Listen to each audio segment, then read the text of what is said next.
কাবা প্রথম নির্মাণ করেছিল ফেরেশতারা, তারপর করেছিল আদম আলাইসাল্লাম, তারপর করেছিল নূহ আলাইহিসসালাম। কিন্তু নূহ আলাইসাল্লামের মহাপ্লাবনে কাবা ধ্বংস হয়ে গিয়েছিল।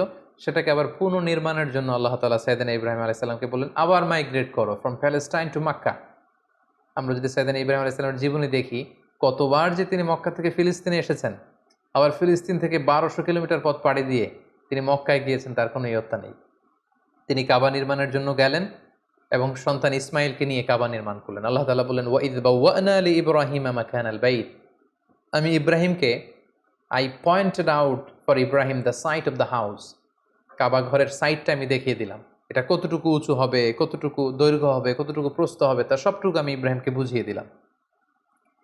সাইয়েদনা ইব্রাহিম আলাইসাল্লাম সাইয়েদনা ইসমাইল আলাইসাল্লামকে নিয়ে কাবা নির্মাণ শুরু করলেন।